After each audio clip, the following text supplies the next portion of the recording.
여러분 안녕하세요. 네, 조웅만입니다.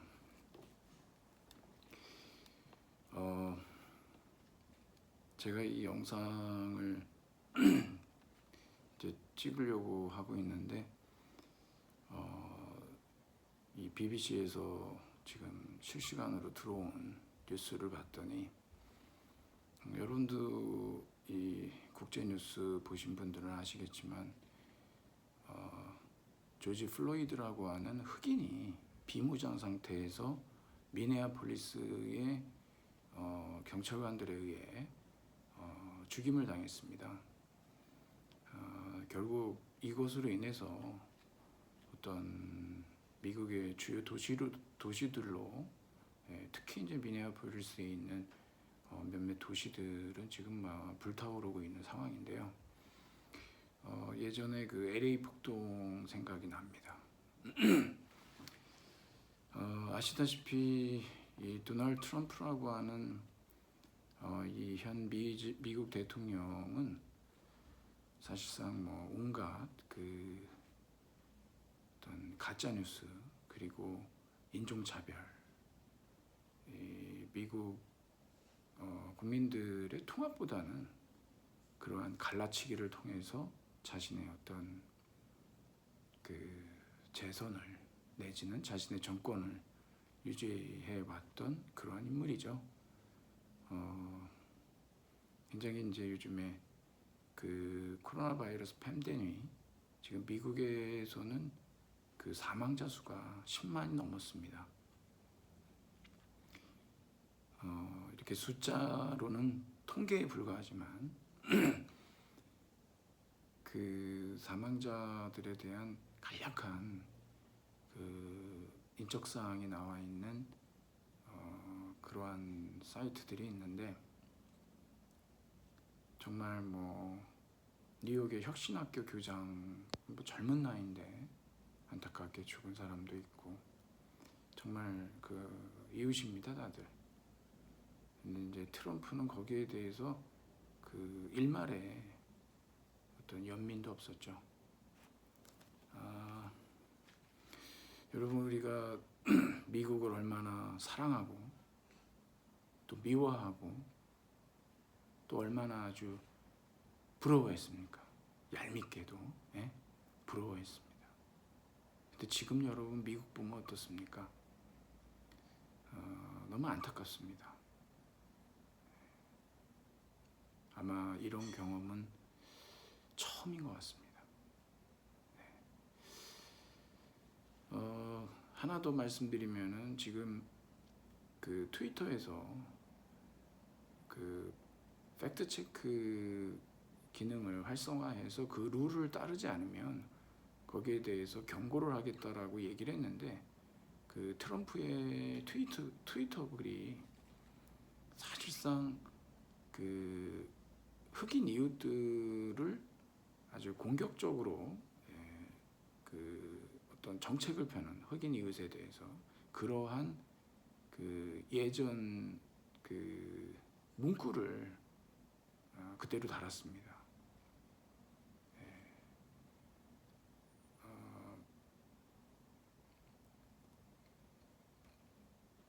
약탈이 시작되면 총살이 시작된다라는 식의 그런 표현을 써서 폭력을 미화한다라고 하는 이유 그런 근거로 트위터의 룰을 위반했다 그래가지고 경고 라벨이 붙었습니다. 이거 뭐 그 여러분 그 정말 그 이럴 때일수록 우리도요 그 Movement to Restore Sanity라고 그러는데 제정신 찾기 운동을 정말 펼쳐야 됩니다. 뭐 얼마 전 선거 전에만 해도 우리도 똑같은 일들을 겪었죠. 미국은 뭐 장난이 아닙니다 지금. 그러기 위해서는 정말 그 어느 때보다도 크리티컬 싱킹이 필요하고 그리고 사람들이 갖고 있는 그 많은 그 편향들이 있지 않습니까? 현상 유지 편향이라든가 확증 편향이라든가 뭐 확률과 관련된 편향들도 있고요. 이런 것들에 대해서 이성적인 논의를 통해서 계속해서 이제 바로잡아가는 작업들이 너무나 필요한 시기입니다. 시대 정신인 것 같습니다. 정말 인포데믹이 만들어낸 좀 매우 어떤 위험스러운, 하지만 우리가 이것을 잘 극복해내야 되는 그런 집단지성이 필요한 아주 중요한 시기라고 보여집니다. 자, 여러분, 이제 오늘 우리는 무엇을 살펴보려고 하느냐 그러면 이 경제와 관련됐을 때 항상 뭐 시장에 맡겨라, 또 한쪽으로는 뭐 케인즈주의가 또 있죠. 정부의 개입, 그러니까 정부 개입을 최소화해라, 시장에 맡겨라, 그럼 다 해결된다라고 하는 그러한 어떤 시장 근본주의자들이 있다라고 한다면, 또 한쪽 편에서는 그 정부의 개입을 주장하는 그런 또 입장들이 있습니다. 근데 그래서 사실 뭐 시장이냐 아니면 정부냐, 이거는 결국 큰 정부, 작은 정부 뭐 이래서 많은 이제 그 학계에 논의도 많이 있죠. 근데 사실 이 코로나 바이러스 팬데믹이라고 하는 이러한 어떤 그 전대미문의 이런 미중유의 어떤 시기에 우리에게 굉장히 또 울림을 주는 그러한 그 저술이 있습니다. 여러분들이 기존에 우리가 그 시장이냐 정부냐라고 하는 이런 이분법적인 그러한 논의들 플러스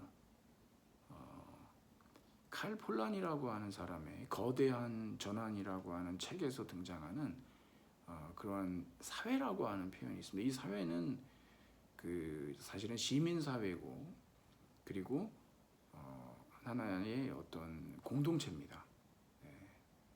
그래서 이 부분을 제가 여러분들한테 좀 더 설명해 드리는 것으로 해서 오늘 내용은 이제 정리를 해볼까 합니다. 그러면 우선 여러분, 우리 시작은 뭐냐 그러면 경제학의 창시자죠. 그리고 정치경제학 족보의 첫 번째 인물이기도 합니다. 뭐 자본주의 예언자라고도 불리는 애덤 스미스가 있습니다. 1776년도 언제입니까? 이게 미국이 독립선언했던 해입니다. 국부론이라고 하는, 사실은 더 긴데요, 제목이 더 깁니다. 이게 뭐 번역이 뭐 예전에도 나오고 이렇게 또 한번 이렇게 나왔는데, 국부론, 김수행 선생님의 국부론을 저는 가지고 있습니다. 뭐 다른 분의 번역도 있습니다만,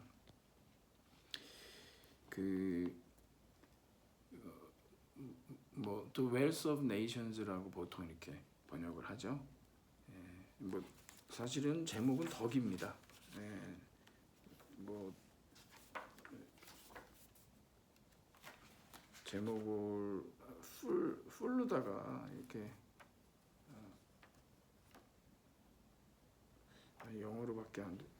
뭐 국부의 뭐 성질과 어떤 원인에 대한 탐구랄까요? An inquiry into the nature and causes of the wealth of nations라고 이렇게 돼 있는데, 그냥 간단하게 우리는 국부론이라고 그러죠. The wealth of nations라고 이렇게 얘기하죠.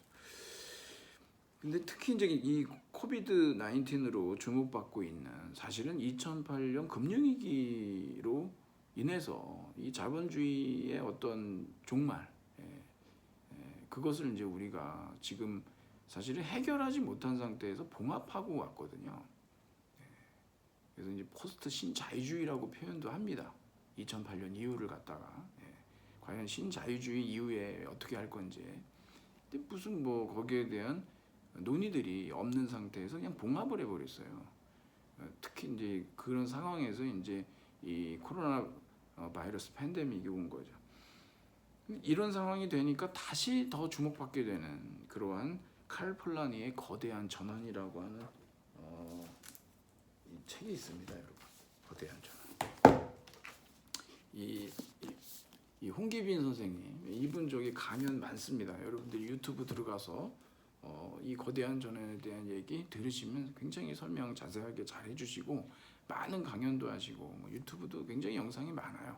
그러니까 여러분들이 얻을 수 있는 정보는 뭐 충분히 있습니다. 한번 보시기 바라는데, 그래서 저는 이제 좀 더 나가서 보통은 시장과 정부, 이렇게 그 어떤 그 큰 정부 작은 정부냐 뭐 이거 가지고서 논란이 그동안에 돼 왔는데, 이제는 좀 이것을 어떤 시장과 사회관계, 여기 제가 따옴표를 해놨던 것은, 이 사회라고 하는 것은 우리가 지금 생각하고 있는 그런 하나의 이렇게 독립된 것으로서의 사회가 아니라 더 포괄적입니다.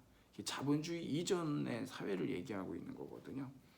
그래서 이제 이 관계를 갖다가 호모 에코노미쿠스, 우리 보통 경제적 인간, 경제인이라고 얘기를 하죠. 그리고 호모 사피엔스, 이거 밑에서 이제 얘기를 할 텐데, 보통 이제 호모 에코노미쿠스 같은 경우를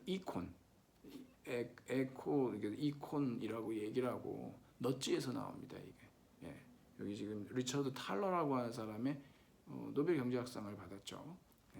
행동주의 경제학자인데, 이 넛지에 나와 있는 그 표현을 가져와서 이콘과 휴먼, 인간, 그러니까 호모 사피엔스죠. 이런 것들도 한번 살펴볼 겁니다. 이게 이제 일종의 그 인간론이거든요. 이러한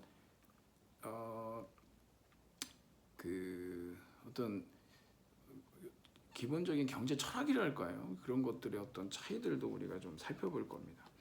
참고 도서는 뭐 이거 말고도 굉장히 많이 있습니다. 근데 그 여러분들이 그래도 그 요 정도 제가 말씀을 드린 거고, 그러면 그 뭐 하나하나 좀 이제 살펴봐야 하는데, 우선 여러분 그 18, 19세기 이 고전학파 경제학이라고 얘기하는데, 이 저기 그 애덤 스미스 있잖아요. 이 고전학파 경제학자고요. 이 뒤를 잇는, 그러니까 신고전학파 경제학자들이 있습니다. 보통 이 사람들을 전통적 경제학이라고 얘기하는데, 그게 바로 이제 일본에 나와 있는 국부론하고 부르주아 경제학이라고 제가 나눠놨는데, 이 부르주아 경제학이라고 하는 것이 신고전학파 경제학입니다. 이었다는 거죠. 고전학파의 그 경제학을. 이 사람들이 만들어 놓은 이론 체계가 사실상 지금 신자유주의에도 뭐 그 어떤 시장 근본주의, 시장 독재라고 얘기를 해야 되겠죠. 그게 지금 이제 그대로 있는 거예요. 그 이 신고전학파 경제학에서는 자본주의는 시장 체제다 이렇게 얘기를 합니다. 항상 이제 시장 중심으로 얘기를 하거든요. 여기에서 나온 그 인간에 대한 어떤 정의가 뭐냐 그러면 경제적 인간인데, 여러분 제가 나눠드린 자료에도 있지만 경제적 인간은 뭐냐 그러면 이기적이죠. 그 다음에 계산적입니다. 도덕과는 무관한 존재입니다. 과연 인간은 이런 존재인가? 이기적이고 계산적이고 도덕과 무관한 존재냐라고 하는 거 우리 따져봐야 됩니다. 그래서 이따 제가 이콘하고 휴먼하고 이것을 갖다가 얘기해 보려고 하는 것이죠. 그리고 여기에서 얘기하는 것은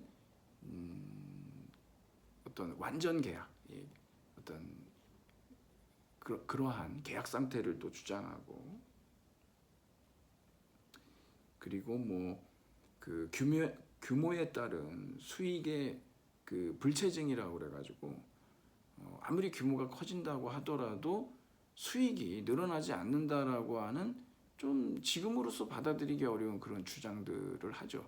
대량 생산하면 아무래도 그만큼 여러분 그 노동 생산성이 늘어나면서 동시에 그 잉여가 늘죠. 하지만 노동 생산성이 늘어나면 임금은 하락하게 되어 있습니다. 이 그 규모에 따른 수익 불체증이라고 하는, 지금은 우리가 동의할 수 없는 이런 주장들을 하는데, 이들이 주장했던 자본주의는 시장 체제라는 겁니다. 시장. 그 여기 근데 이 국부론에서 얘기하는 이 고전학파 경제학에서 얘기하는 것이 과연 모든 것은 다 시장에 맡기면 해결된다는 식으로 시장 만능주의, 시장 전능주의 식으로다가 과연 애덤 스미스가 주장했냐, 그게 제일 관건이에요. 조금 억울한 게 많은 경우 애덤 스미스에 대해서 마치 어떤 이 시장 체제라고 하는 자본주의적 시장 체제의 어떤 그 예언자, 선구자로서 정부는 개입하지 말고 시장에 온전히 다 맡기면 모든 것이 다 해결이 된다라고 이렇게 주장하는 것처럼 곡해된 것이 너무 안타깝다는 거죠.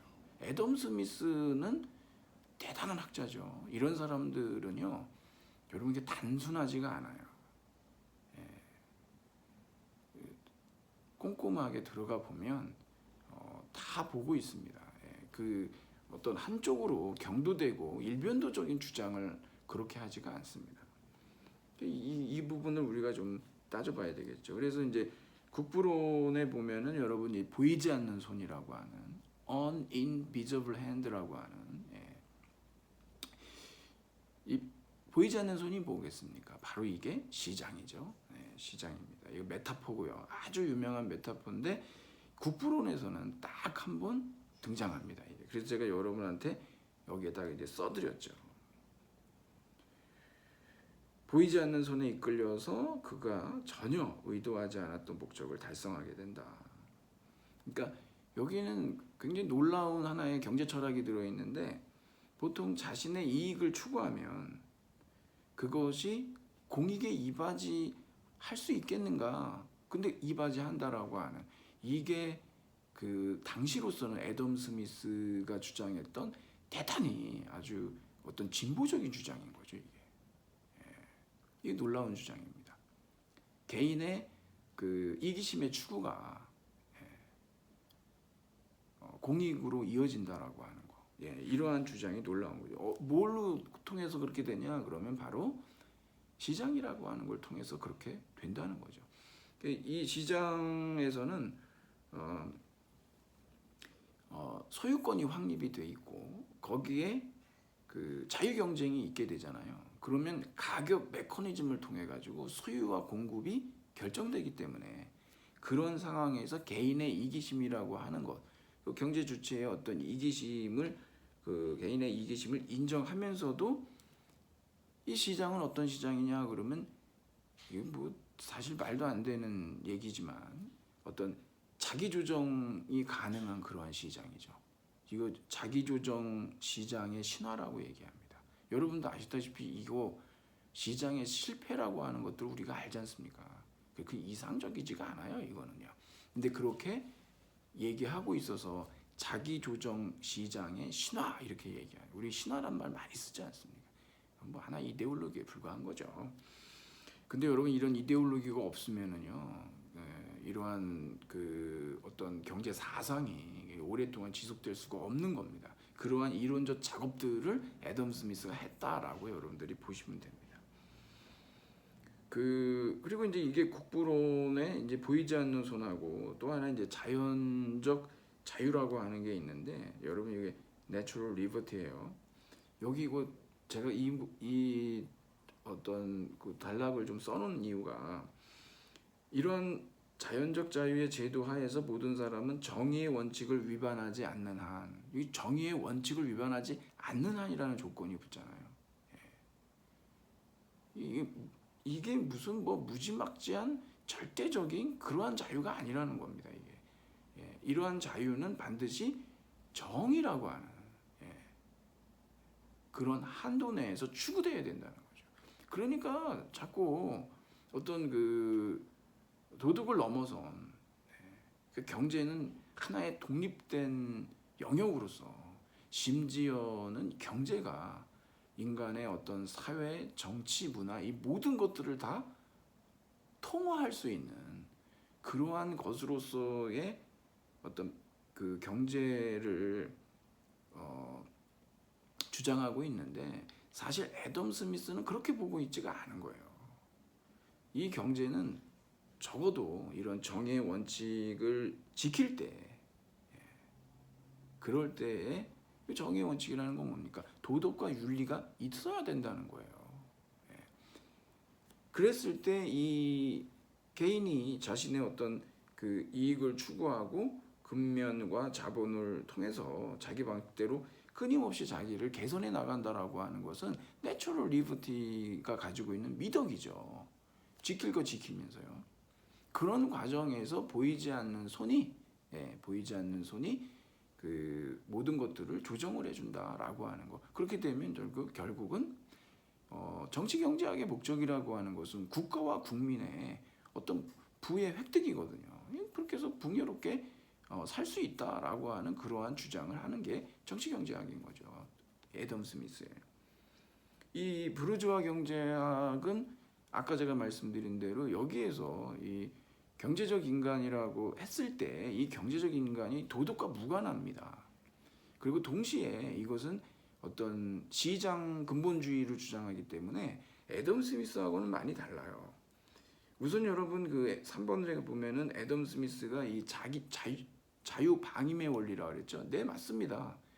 정부의 개입을 최소화하면서 시장에 맡기라는 얘기를 하거든요. 그거는 왜 그러냐면 당시 영국 사회가 대단히 영국 정부가 사치스럽고 귀족들이 그런 부분 때문에 이런 주장을 할 수밖에 없었던 겁니다. 이게. 그러면서도 이 사람은 그냥 전부 시장에 맡긴다고 해서 보이지 않는 손이 그냥 다 모든 걸 해결해 준다라고 보지 않았습니다. 왜? 문제가 많이 있다는 걸 알았거든요. 예외들이 뭐냐 그러면 이 정부가 국가가 해야 되는 몇 가지 역할들이 있는데 바로 여기 외부 경제로부터의 보호가 있죠. 그리고 경찰과 법제도를 통해서 내적 정의를 확립해야 한다라고 하고 이 정부가 하는 역할입니다. 거기에다가 이제 무상교육까지 얘기 나오는데 가르쳐야 된다고 그러거든요. 기본적인 것들을. 공공사업에도 사회 기반 시설들 만들어줘야 되지 않습니까? 그게 국가가 할 일이라고 그러는 거예요. 이런 거 보면 그리고 심지어는 뭐냐면 그 주세를 부과해야 된다. 이 술에다가 소비세를 부과해야 된다라고 얘기하면서 이렇게 정부의 역할이 전혀 없다. 뭐 시장이 저절로 알아서 다 안다라고 주장한 적이 없어요. 여러분 이 국부론 상하를 읽어보면 구체적으로 이런 얘기들이 나오는데 이런 것들은 다 배관시하고 이런 것들은 얘기 안 하고 그냥 자유방임의 원리라고 하는 그 다음에 자기주정 시장이라고 하는 이거를 갖다가 확대 재생산해가지고 이렇게 이제 신고전학파 경제학자들이 애덤 스미스를 사실 팔아먹은 거죠. 얼마나 억울하겠습니까 이게. 그리고 또 많은 사람들이 그런 줄 알고 있다는 거예요. 그렇지가 않습니다. 어떤 자국 내에 그 애덤 스미스는 자유무역을 주장했던 사람이고 비교 우위론도 얘기하지만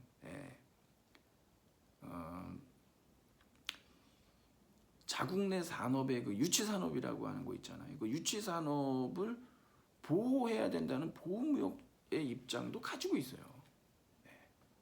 그러니까 여러분 그 어떤 이 애덤 스미스가 당시에 굉장히 어떤 박학다식한 사람으로서 이런 뭐 시장에만 맡기면 모든 것이 다 해결된다라고 하는 그런 나이브한 생각을 갖고 있지 않았다라고 하는 걸 여러분들이 꼭 알아두셔야 됩니다.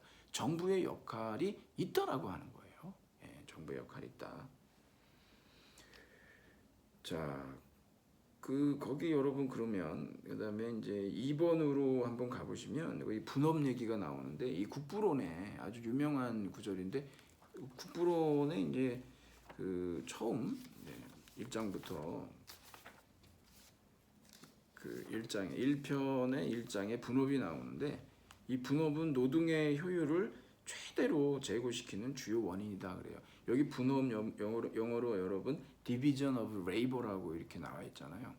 여러분 우리 레이버하고 뭐 노동 이렇게도 얘기하죠. 워크이죠, 워크. 일. 뭐 노동이라고도 할 수 있죠. 이 워크하고 레이버를 어떻게 구분해야 되냐라고 한다면 여러분들이 그냥 노동으로 뭐 일로 이렇게 번역을 하실 수가 있는데 특히 이제 이렇게 해 놓으시면 좋을 것 같습니다. 워크라고 하는 것은 일단 기본적으로 질적인 노동, 그러니까 일종의 그 사용 가치를 갖는다라고 보시면 됩니다. 그런데 여기 분업으로서의 이 노동이 있지 않습니까? 레이버 이거라고 하는 것은 교환 가치로서 요것은 이제 양적 가치죠.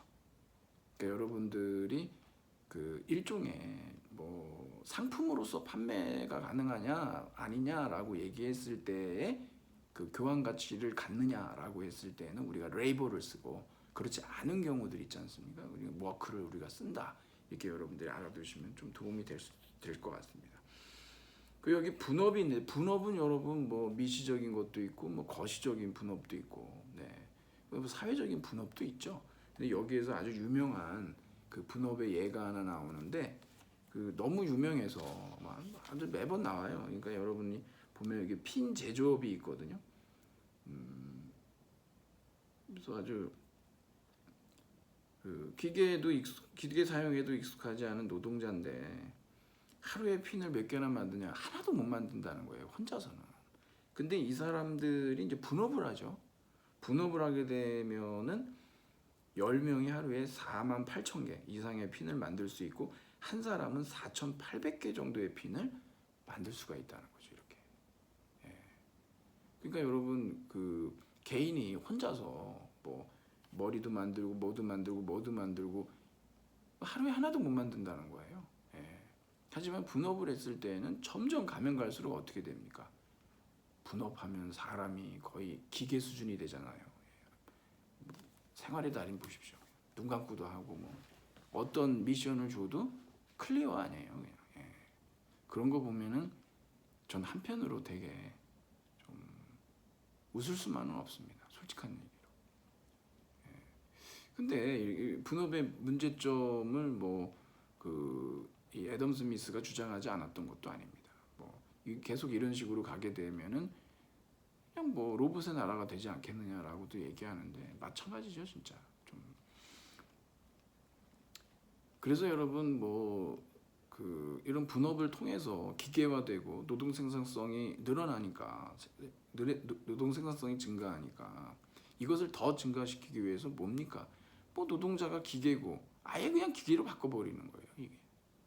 지금 이제 그런 상황이 이제 대두가 되는 거죠.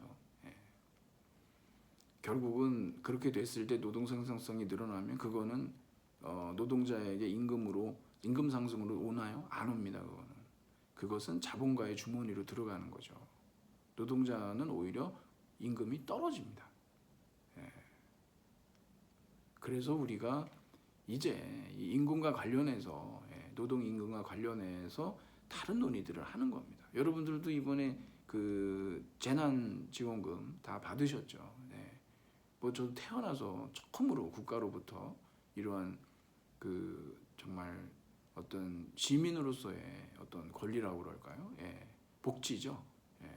이런 그 기본소득의 논의를 가져올 수 있는 그러한 것들을 이제 경험해 봤는데 이런 상황들이 이제 우리한테 여러 가지 어떤 그 실험을 하게 해주는 거죠. 그리고 우리한테 요구하는 거죠. 어떤 사회를 지향하느냐, 어떤 사회를 만들고 싶으냐.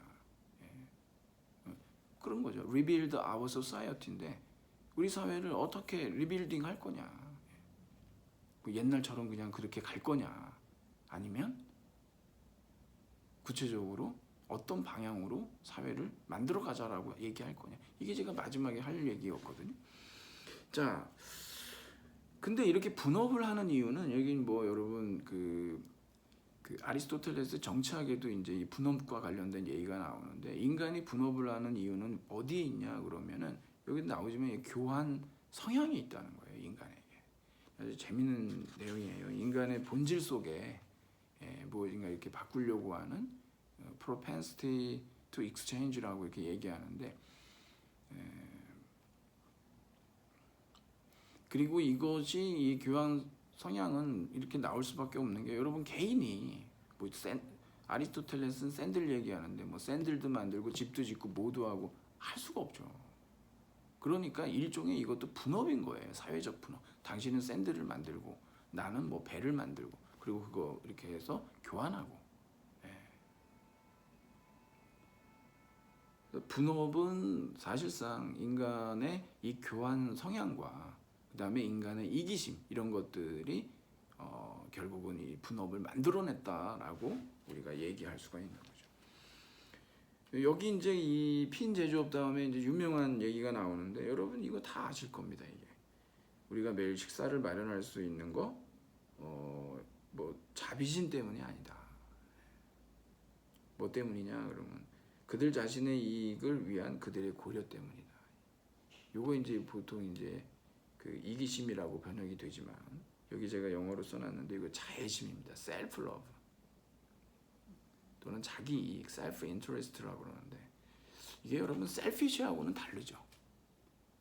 우리가 어떤 사람이 self interested하다라고 하는 것은 여러분 자기를 위해서 밥 먹고 이를 닦는 게 이기적인 행위입니까? 물론 어떤 상황에서 그럴 수 있죠. 저도 군대에서 경험했지만 일주일 동안 훈련을 뛰는데 물이 없어요. 그런데 이제 고참들은 거기에서도 이를 닦더라고요. 스톰에 있는 물을 가져오라 그래가지고 마실 물도 없는데 그런 일들이 뭐 늘 있었거든요. 근데 정작 그 뭐 밑에 계급이 낮은 뭐 이등병이나 이런 경우는 마실 물도 없어요. 물 마시지 말고 갖다 줘야 됩니다. 이제 가져오라고 그러면 그런 경우는 아주 이기적인 행위가 되는 거죠. 그게 이 닦는 행위가. 하지만 보통 일반적으로는 그런 상황이 아니지 않습니까? 근데 이제 셀피시하다라고 하는 건 뭐냐면 그 마찬가지로 그 어떤 정당한 이유가 없는데 다른 사람보다 내가 더 많은 이익을 챙겨야 하는 그러한 정당화된 이유가 없는데도 자기의 이익을 다른 사람을 피해주면서까지 다른 사람에게 비용을 분담시키면서까지 자기의 이익을 극대화하는 거 이게 이기적인 행위죠. 근데 여기에서 나온 거는 셀프 러브지 셀피시가 아니라는 거예요. 셀프 인터레스티드 뭐 이렇게. 그러니까 이 애덤 스미스에 대해서 이것도 이기심이라고 번역하는 사람들도 있지만 맞습니다. 저기 뭐 그 자본주의 이야기라고 하는 이 책도 있는데 거기에서도 보면 이기심으로 번역을 하는데 사실상 이거는 이기심하고는 달라요. 다른 사람의 이익을 전혀 고려하지 않고 자신의 욕심이 제일 우선성을 가지고 있다라고 하는 그런 의미의 이기심이 아니라 뭐 자기를 사랑하고 아끼는 거죠. 셀프 러브의 차원이죠. 그런 차원에서 이제 그 결국에 그 이런 시장 메커니즘이 이제 돌아가게 된다라고 얘기하는 거죠. 그래서 이것이 애덤 스미스는 이 경제적 인간이 그러니까 이제 신고전학파에서 얘기하는 그 경제적 인간하고도 좀 차이가 있지 않나. 저는 이제 이런 차이들, 셀프 러브하고 셀피시하고, 셀피시니스하고 다르기 때문에요. 자, 그 4번으로 가면은 뭐 인간의 얼굴을 한 자본주의 이렇게 얘기하는데 이것은 이제 제가 왜 이런 말을 썼냐 그러면은 여러분 아무래도 이제 이 너무 도덕과 무관한 그러한 경제인을 주장하다 보니까 이 자본주의가 정말 아주 잔인하고 잔혹하고 냉혹한 피도 눈물도 없는 그런 조폭 자본주의가 돼버린 거죠. 그거에 대해서 시장이라고 하는 것이 충분히 실패할 수 있지 않습니까? 이걸 애덤 스미스가 압니다. 당시에도 있었어요. 정경유착이라든가 독점이라든가 그다음 뭐 어떤 이런 부분들 지금은 뭐 다국적 기업이라든가 더 많죠. 이런 시장의 실패는 너무 많죠. 이런 게. 그래서 시장의 실패 때문에 결국은 정부의 개입이라고 하는 부분이 정부 규제가 들어갈 수밖에 없는 거 아니겠습니까? 그래서 여기 이제 애덤 스미스의 이 보이지 않는 손이라고 하는 것은 그래서 이제 우리가 이제 신고전학파에서 주장하는 그러한 식의 어떤 시장 근본주의로서가 아니라 이 손은 정말 정의로운 손. 그런 부분들 있지 않습니까? 시장에 실패해야 돼요. 그러기 위해서 이 정의로운 손인데 이 정의 아까도 보면은 그 정의의 원칙을 위반하지 않는 한도에서 해야 된다고 그러잖아요. 공익을 해치면서 어떤 사익을 극대화하는 것은 이미 그거는 그 애덤 스미스도 잘못했다라고 얘기를 합니다. 그것이 문제라고 하는 지적을 하거든요. 그래서 애덤 스미스의 이 보이지 않는 손은 정의로운 손이에요. 많이들 오해하고 있는 부분이기도 하거든요. 그렇지 않습니까? 이건 정의로운 손입니다. 그래서 이런 부분에 대해서 그 어떤 정부가 뭐 도움을 줘야 되는 부분들이 분명히 있는 것이죠. 자, 여러분 여기 이제 이콘하고 이제 인간, 휴먼 이렇게 나오는데 이것은 제가 이제 넛지에서 가져온 거거든요. 넛지. 여러분 2017년도 노벨 경제학상 수상인데 이 넛지는요. 이게 여러분 지금은 인간이 이성적인 존재냐 아니면 감성적 존재냐 둘 다죠. 둘 다인데 적어도 이성적인 존재가 아주 그 우선성을 갖는 우리가 이제 이성을 그 앞세워야 되는 부분이 있지만 그렇다고 해도 이성이 갖고 있는 한계가 있거든요. 그리고 또 감정이라고 하는 거, 또 감이라고 하는 거 이런 것들이 분명히 또 한계가 있지만 인간이 어떤 그 의지의 자유라고 하는 부분을 깊이 심리학적으로 들어가 보면 사실상 우리는 그 어떤 이성적인 그 사후 정당화를 하기 이전에 이미 어떤 것에 대해서 느낌을 가지고 있다는 거예요. 그게 이제 그러한 논의들이 현재의 그 사회 심리학에서 많이 연구가 돼 있고 그런 부분이 바로 이 넛지라고 하는 행동 경제학에서 왜냐하면 인간의 행위가 그렇게 합리적이지 않다는 거죠. 제가 여기서 이제 구체적으로 말씀은 안 드리겠지만 여러분 이스라엘에서 이 그 하이파 실험이라고 하는 거 있어요. 요거 한번 찾아보세요.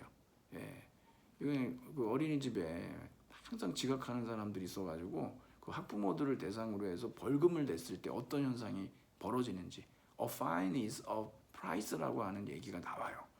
이걸 보면은 아 인간이 이렇게 경제적인 존재가 아니구나라는 게 나오거든요. 또 하나는 이 최후 통첩 게임입니다. 여러분이 이미 들어보셔서 아시겠지만 이것도 한번 찾아보세요.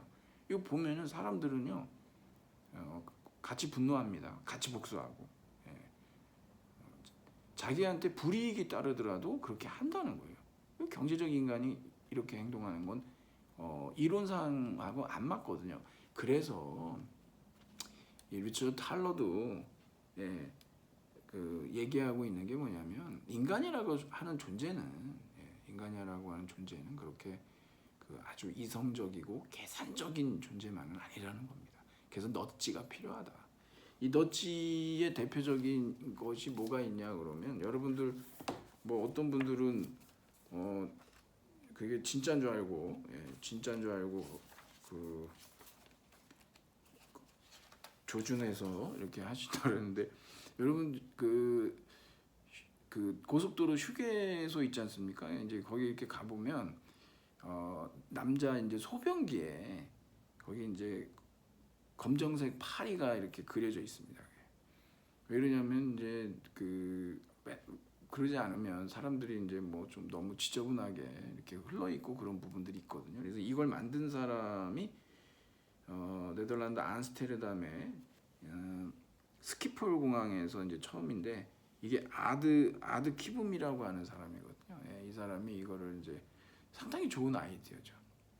근데 여러분 이게 이런 게 넛지거든요. 넛지라고 하는 것은 강요가 아닙니다. 아주 뭐 적극적 간섭이 아니거든요.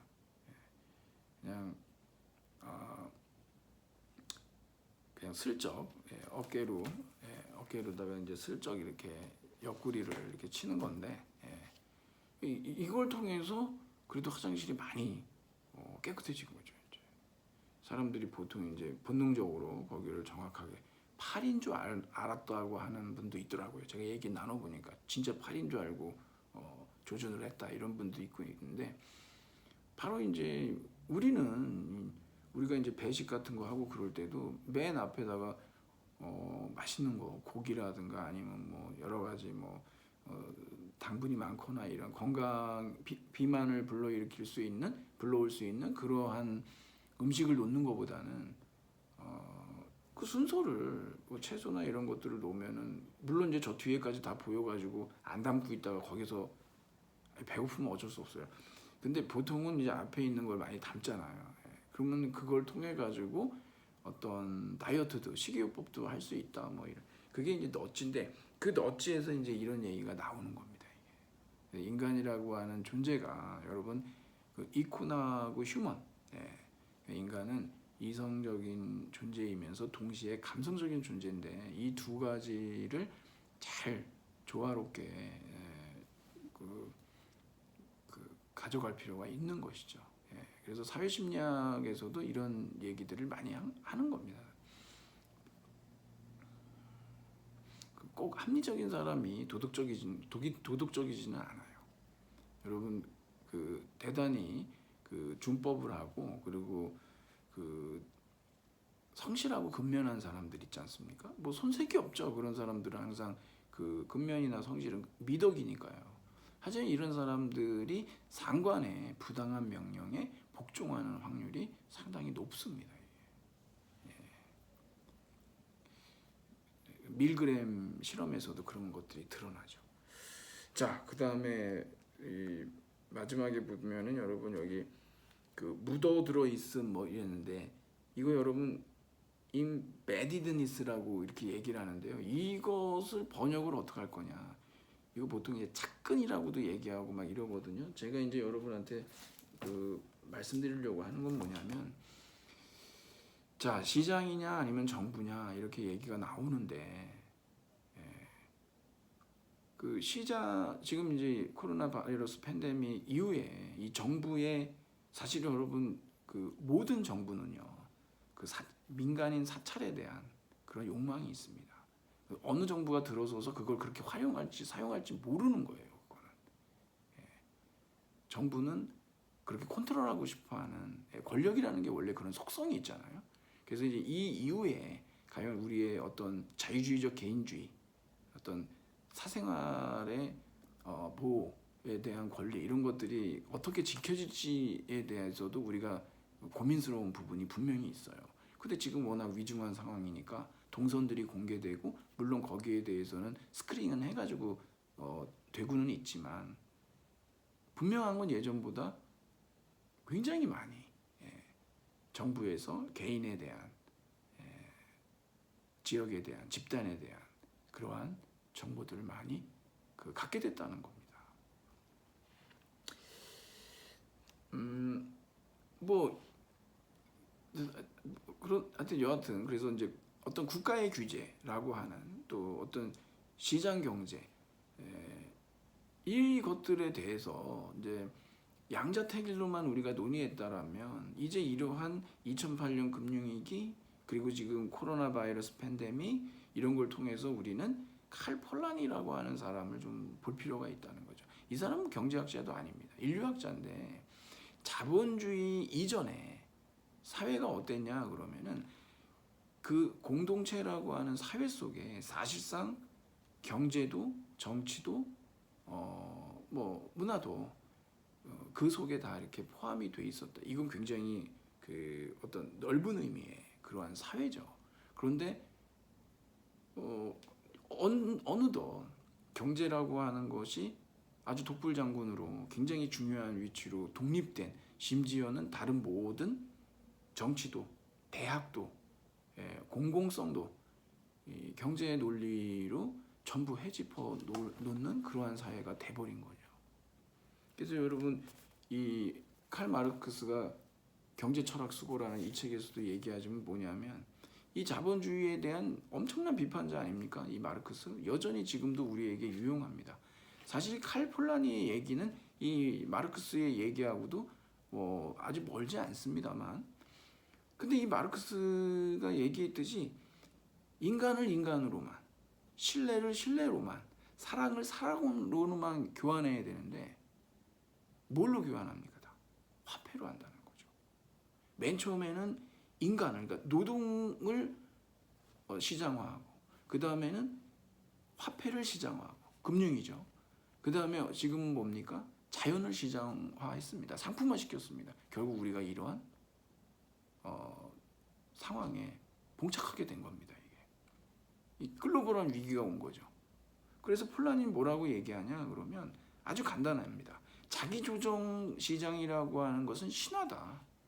있어 본 적도 없고 있을 수도 없다. 이거는. 그러니까 우리는 이제는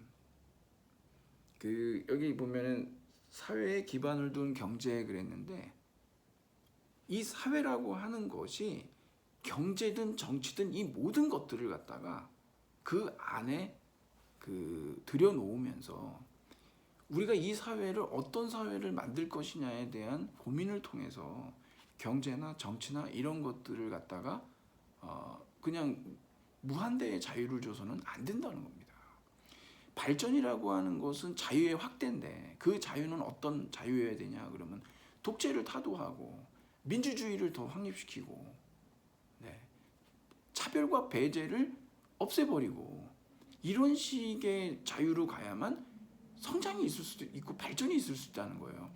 그게 바로 우리가 이제 꿈꾸는 미래 사회죠. 그게 우리가 만들어가야 될, 리빌딩해야 될 사회라는 거예요.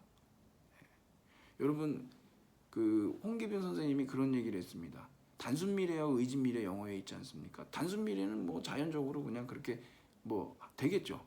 하지만 지금 우리에게는 뭐 코로나 이후의 세상이 어떻게 될 것이냐, 많은 뭐 학자들이 나와서 이런저런 얘기들을 하는데요. 아니, 솔직히 저는 뭐 그분들이 예언자도 아니고 뭐 델포이 신탁 받은 것도 아니고, 지금 우리가 그런 거 듣고 사실은 우리가 다 검증해보고 따져봐야 됩니다. 더 우리가 중요한 건 전 뭐라고 생각하냐 그러면, 어떤 사회를 만들 것이냐, 당신이 만들고 싶은 사회는 어떤 사회냐, 당신의 의지가 들어간 그 미래 사회가 뭐냐는 거예요. 그리고 거기에 대해서 우리가 토론을 하자는 거죠. 지금 우리 재난기본금도 마찬가지고, 재난지원금도 마찬가지고, 이것들이 과거에 우리가 시장 독재로 인해서, 시장 근본주의로 인해서 해보지 못했던 것들에 대해서 이제 앞으로 계속 그런 식으로 갈 것이냐. 결국 그 자본가의 승리, 어떤 노동자의 종속성, 인간은 다 이기적이지만 집단도 이기적이거든요. 그걸 바로 마르크스가 계급투쟁으로 얘기했던 건데, 이런 것들을 계속 반복할 것이냐라는 거죠. 어떤 사회를 만들 것이냐예요.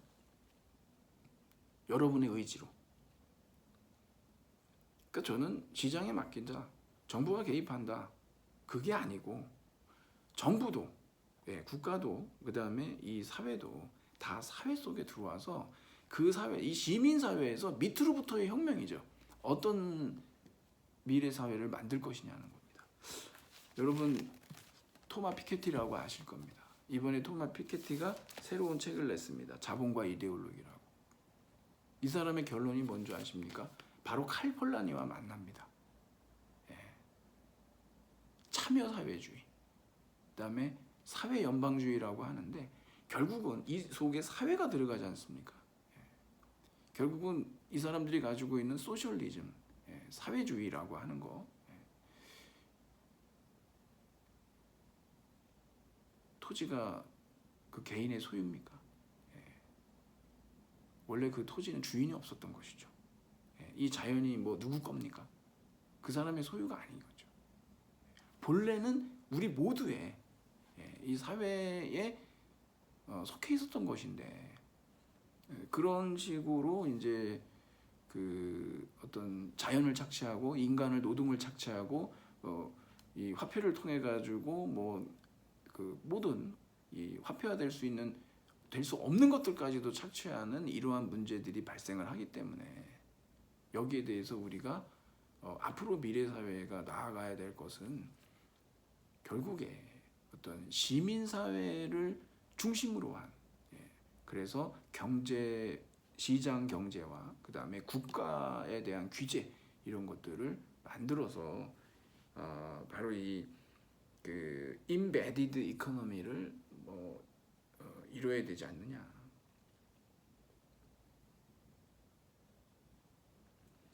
그래서 여기에서 이 embeddedness라고 하는 것은 경제라고 하는 것이 아주 자율적인 것이 아니고 이런 정치, 종교, 이런 사회관계 속에 이게 포함되어 있다라고 하는 착근되어 있는 것이다라고 하는 거. 너무 경제에 힘이 너무 많이 들어가 있었죠. 경제 논리로 다 풀었지 않습니까?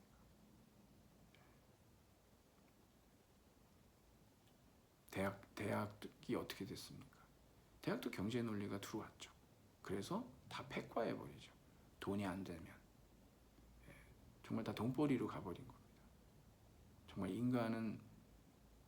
인간에게 문화, 사회, 정치 이런 것들이 결국은 경제 논리에 이렇게 희생되는 식으로 계속 갔을 때 이런 비인간화,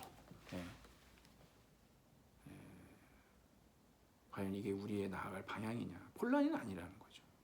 이것은 자본주의 이전에는 없었던 얼마 안 된 그러한 것들이니까 결국 우리가 이러한 그 역사적인 그 경제를 어떤 경제로 만드느냐라고 하는 그 의지가 중요하다라고 하는 그런 차원에서 이러한 어떤 청사진을 우리에게 그려주는 것이죠. 그런 면에서 그 상당히 의미 깊은 그러한 그 거대한 정말 전환입니다. 물론 뭐 거대한 전환이 여기에서 쓰인 거는 파시즘의 그 원인은 결국은 이런 그 자유시장 경제였다라고 하는 그것이 어떻게 만듭니까? 결국은 시장 전체주의가 말 그대로 어떤 전체주의를 낳았다라고 하는 굉장히 놀라운 통찰인 거죠. 그래서 우리는 이러한 그 시장 독재를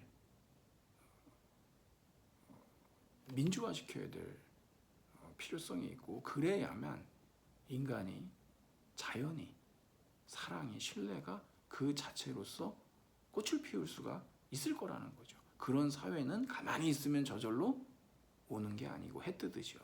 그것은 인간이 의지를 갖고 어떻게 만들 것이냐, 어떤 사회를 그 리빌딩할 것이냐, 어떤 사회로 그 문제가 가장 중요하다고 할 수 있습니다. 네, 그러면 여러분 뭐 이렇게 여러분들이 좀 알아두시고 여러분들의 고민의 폭을 시장, 정부 이 두 가지가 아닌 이제는 사회라고 하는 칼 폴라니, 토마 피케티 이런 주장들 또 자본주의의 놀라운 어떤 비판자로서의 칼 마르크스의 주장도 우리가 귀담아 들을 필요가 있습니다. 마르크스는 묻어버려서도 안 되고 그렇다고 무슨 뭐 절대 불변의 뭐 계시의 대상으로서의 어떤 그 우리의 구원으로서 볼 필요도 없고 다만 우리는 여전히 우리에게 살아있는 전통이다라고 생각하면 될 것 같습니다. 네, 그럼 오늘 여기까지 하도록 하겠습니다. 여러분 수고하셨습니다. 고맙습니다.